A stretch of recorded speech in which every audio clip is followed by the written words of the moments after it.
Hello friends, मैं राकेश कुमार अपने Rakesh mathematics 000 YouTube channel पर आपका स्वागत करता हूं। आज का हमारा चैप्टर है वो है अर्थमेटिक प्रोग्रेशन अर्थात समांतर श्रेणी।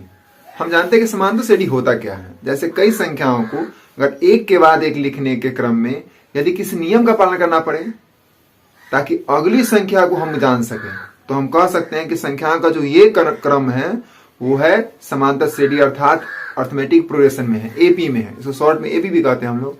जैसे हम देखते हैं कि यदि A1, A2, A3, A4, A5 dot dot dot A1 था, कोई संख्याओं का अनुक्रम है। ये संख्याओं का जो अनुक्रम होगा वो एपी में कब होगा हम ये देखते हैं। तो सब इसका रूल क्या है कि अगर दूसरा पद में से पहला पद घटाया जाए A2 माइनस A1 और तीसरा में से दूसरा पद घटाया जाए A2 minus A3 minus A2 या चौथा में से तीसरा घटाया जाए A4 माइनस A3, इस प्रकार से हम अगली पद में से उससे पहले वाला पद को घटाएं तो वो तीनों बराबर आना चाहिए, अर्थात ये तीनों आपस में क्या होना चाहिए, बराबर होना चाहिए। अगर इस नियम का पालन अगर कोई संख्याओं का अनुक्रम करता है तो हम कह सकते हैं कि वह संख्याएं क्या है, एपी में है। ये हमको ध्यान रखना है। अब यहां से जो इस संख्याओं का अनुक्रम दिया हो तो लास्ट संख्या हमें ज्ञात करने का एक रूल है या एक नियम दिया गया है कि अगर कोई संख्याएं अनुक्रम जो संख्याओं का अनुक्रम अगर एपी में हो तो अंतिम पद निकालने का फॉर्मूला होता है n plus n equal to a plus n minus 1 into d. तो हम ध्यान देते हैं यहाँ जो n है वो है अंतिम पद, ध्यान रखना है। n होता है अंतिम पद और यहाँ a जो होता है वो प्रथम पद होता है। फिर ध्यान रखना है d इसको हम लोग सार्व अंतर कहते हैं, अर्थात इसको लिख सकते हैं हम A2 माइनस A1। यहाँ जो सार्व अंतर होता है d होता है सार्व अंतर, n मतलब होता है पदों की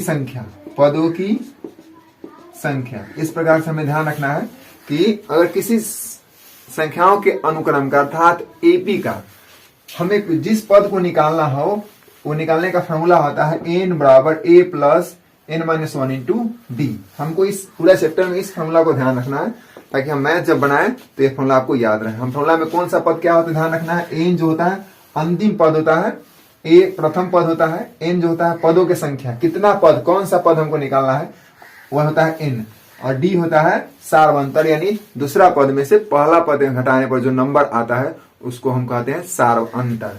अब हम चलिए एक एक क्वेश्चन लेते हैं, कुछ क्वेश्चन को देखते हैं, सॉल्व करते हैं और समझते हैं ये चैप्टर किस प्रकार से सॉल्व होता है। चलिए हम देखते हैं अपना पहला क्वेश्चन।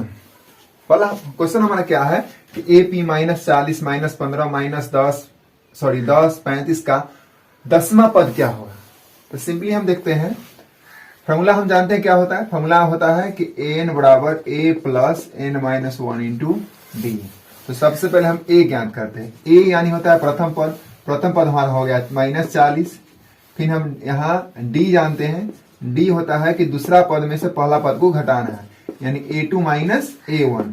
तो A2 जो हमारा हुआ दूसरा पद हो गया माइनस 15, फिर माइनस A1 हो गया minus 40, minus 15 minus minus plus 40, यहाँ 40 में से 15 घटाने पर आएगा 25। तो हमारा जो d निकला वो हो गया 25। उस प्रकार से हम देखते हैं n अगर निकालते हैं इसके लिए तो पहले समझाया जो n जो होता है कौन सा पद निकालना है।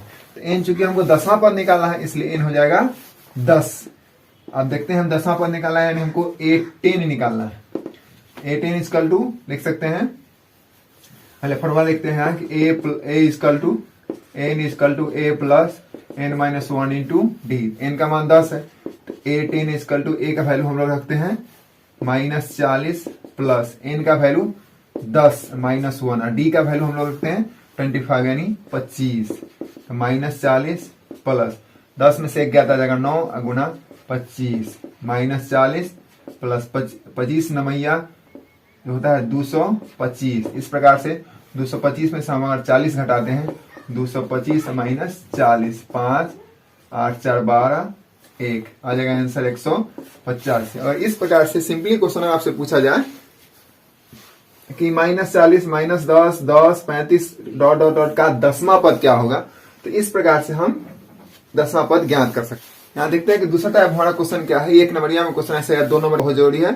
चलिए हम तीसरा क्वेश्चन देखते हैं। तीसरा क्वेश्चन है कि किसी अनुक्रम का nवां पद 4n-2 है, क्या अनुक्रम समांतर श्रेणी में है? यदि हो तो 8वां पद निकाले। एकदम इजी क्वेश्चन है। क्वेश्चन कह रहा है कि nवां पद दिया हुआ है 4n-2, यानी हमको दिया हुआ है कि n बराबर 4n-2। तो पूछ रहा है क्या यह अनुक्रम समांतर श्रेणी में है। तो सबसे पहले हम जांचेंगे कि अनुक्रम समांतर श्रेणी में है या नहीं। तो चलिए देखते हैं, पहले a1 निकालते हैं, यानी n का मान 1 रख के a1 निकालते, तो 4 इंटू n का मान 1, 4 माइनस 2 इजकल टू 2। फिर हम निकालते हैं a2, यानी 4 into 2 minus 2, 8 minus 2 equal to 6। फिर a3 निकालते हैं, a3 इजकल टू हो जाएगा 4 गुना 3 माइनस 2, यानी 12 माइनस 2 इजकल टू 10। फिर a4 निकालते हैं, 4 into 4 minus 2, 16 minus 2 equal to 14। इस प्रकार से अगर इसको हम अनुक्रम में लिखते हैं तो a1, a2, a3, a4 देखते हैं। और a1 का मान देखते हैं अगर, तो 2, 6, 10, 14 डॉट डॉट डॉट। अब हम इसका, मेरा एक समांतर श्रेणी निकल गया। अब इसको जांचना है कि ये समांतर श्रेणी में है या नहीं। तो हमको मालूम है कि हम, मेरा जो है a2 माइनस a1 बराबर होना चाहिए a3 माइनस a2 का। तो a2 का मान अगर देखते हैं हम, a2 हो गया 6 माइनस a1 हो गया 2 इजकल टू a3 हमसे पूछा जा रहा है, a3 इजकल टू हो गया 10 और a2 6।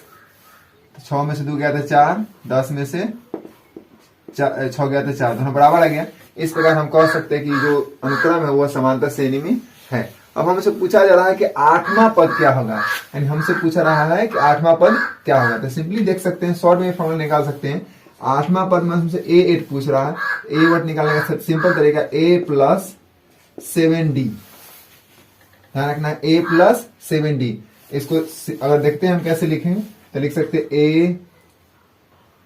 a8 equal to a plus 8 minus 1d, लिख सकते a प्लस 7d, इसको लिख सकते हैं। तो a8 निकाला है, मतलब a प्लस 7d निकालना है।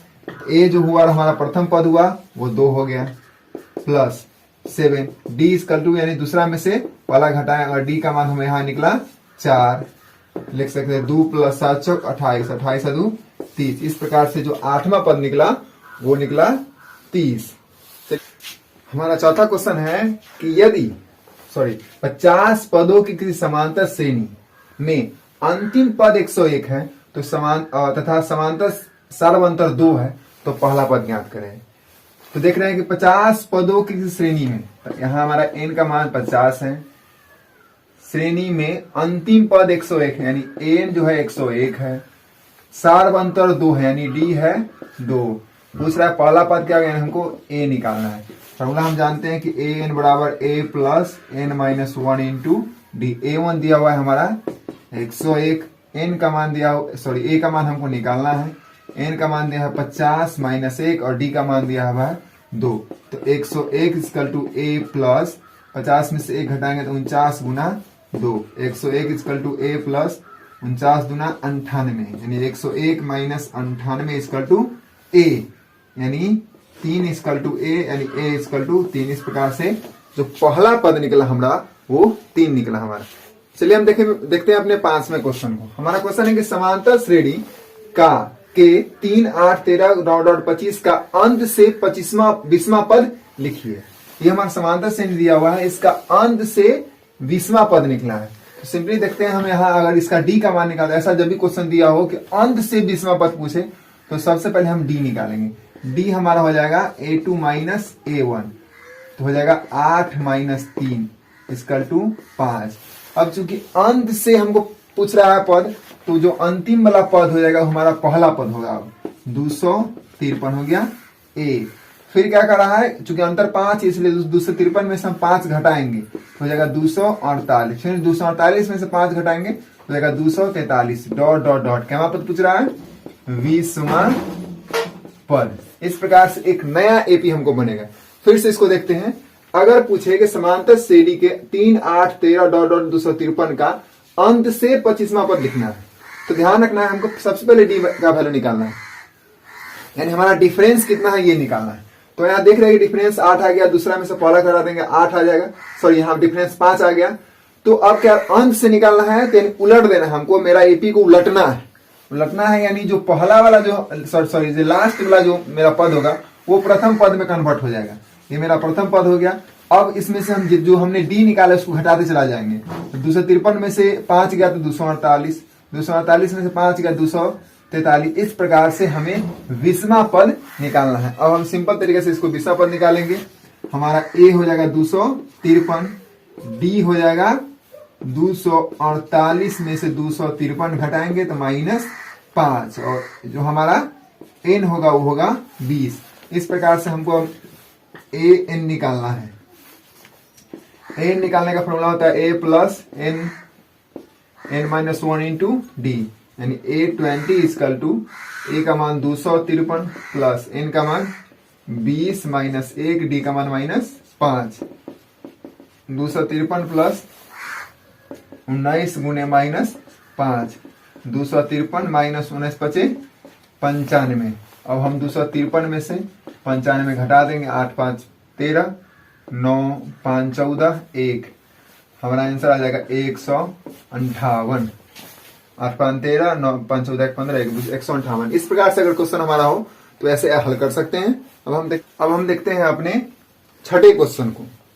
छठा क्वेश्चन हमारा है कि किसी समांतर श्रेणी का 5वां पद 11 है, 9वां पद 7 है, तो 16वां पद क्या होगा। एकदम इजी क्वेश्चन है और आप समझ गए तो बहुत इजी क्वेश्चन है। जैसे देखते हैं हमारा दिया हुआ है कि 5वां पद 11 है, यानी हमको दिया हुआ है कि A5 equal to 11।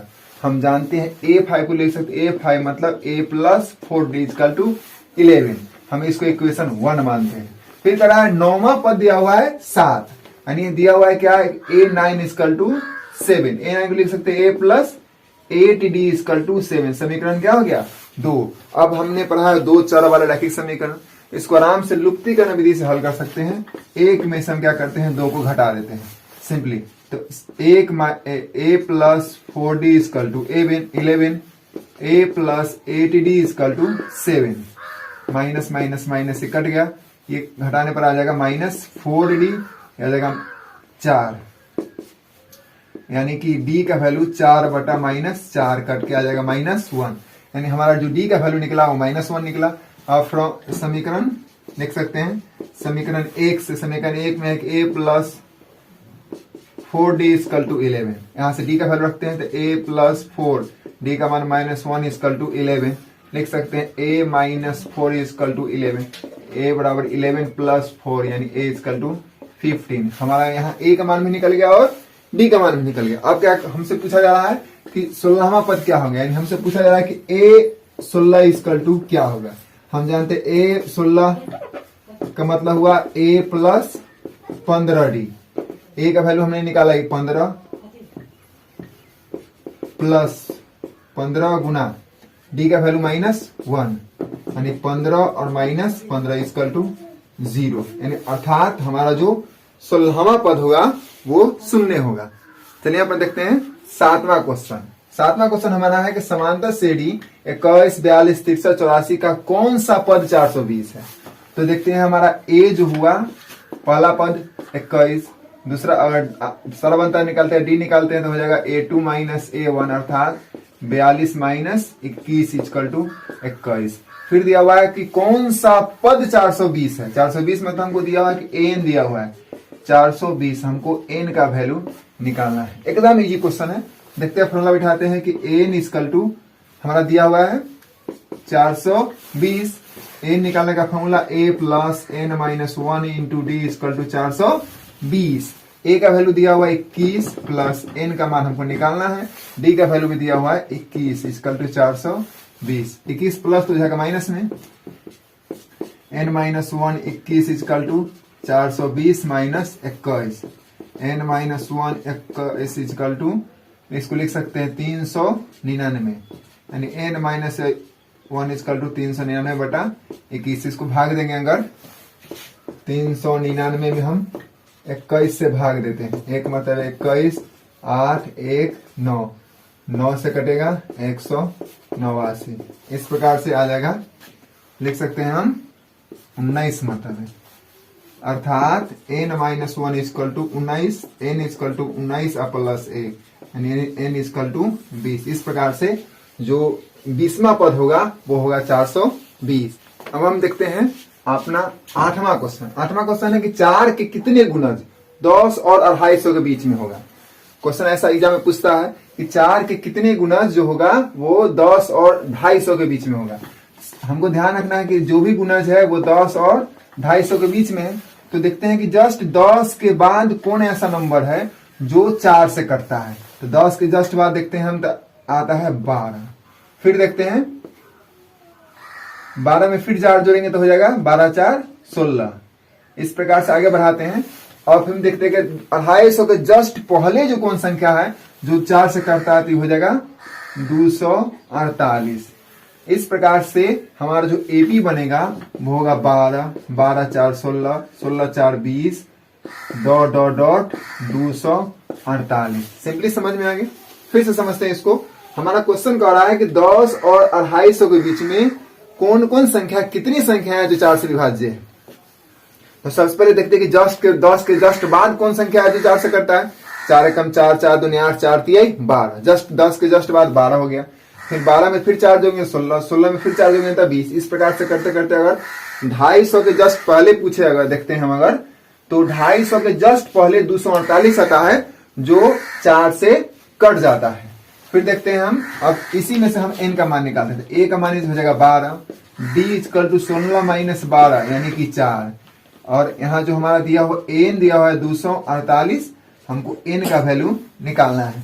Simple formula बैठाते हैं। n दिया हुआ है 248, a plus n minus 1 into d equal to 248। a का वैल्यू रखते हैं हम 12 प्लस n का वैल्यू निकालना है, d का वैल्यू है 4, हो जाएगा 248। n minus 1 4 equal to 248 plus जाके minus n minus 1 into 4 equal to 200 लिख सकते हैं हम यहाँ 36। n माइनस 1 इक्वल टू लिख सकते हैं हम 236 बटा 4 कर दें अगर 4 पचे 20 4 नवैया 36। इस प्रकार हम लिखते हैं तो आ जाएगा n minus 1 equal to 59।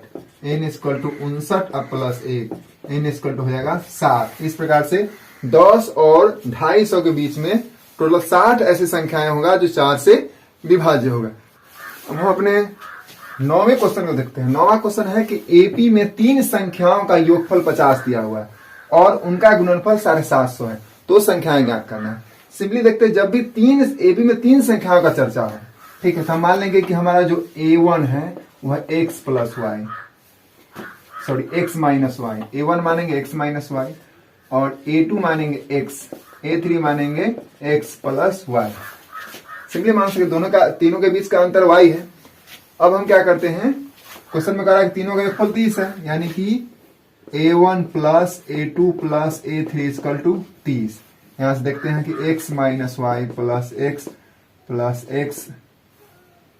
x minus y plus x plus y equal to 30। y से y कट गया यानी 3x इक्वल टू 30। 3 दहाई 30 यानी x का मान आ गया 10। फिर कह रहा है कि तीनों का गुणनफल 750 है, यानी कि x माइनस वाई गुना x plus y equal to 750। और x का वैल्यू हम रखते हैं यहाँ 10 माइनस वाई गुना 10 प्लस वाई इक्वल टू 750। हम देखते हैं कि E0 से E0 कट जाएगा। यहाँ देखते हैं कि a minus y a minus b और a प्लस बी, तो इसको लिख सकते हैं कि 10 स्क्वायर माइनस वाई का स्क्वायर इक्वल टू 75। 10 के स्क्वायर हो जाएगा 100 minus y square equal to 75। यहाँ लिख सकते हैं हम, इसको उधर भेजते हैं, minus y square 75 minus 100 minus y square minus 25, minus से माइनस कट गया, y बराबर √25 यानी y का मान आ गया यहाँ 5। y का मान 5 निकल गया, x का मान 10 आ गया। हमसे संख्या पूछ रहा है, A1 जो है x माइनस वाई, x का वैल्यू रखते हैं 10 माइनस 5 इक्वल टू 5। फिर A2 देखते हैं, A2 हमारा x है, यानी कि है 10। फिर लिखते हैं A3 x प्लस वाई यानी कि 10 प्लस 5 इक्वल टू 15। इस प्रकार से हमारा तीनों संख्याएं निकल गया, हम निकाल सकते हैं। अगर आपको वीडियो अच्छा लगा तो कृपया चैनल को सब्सक्राइब कर दे, लाइक बटन दबा दे और धन्यवाद।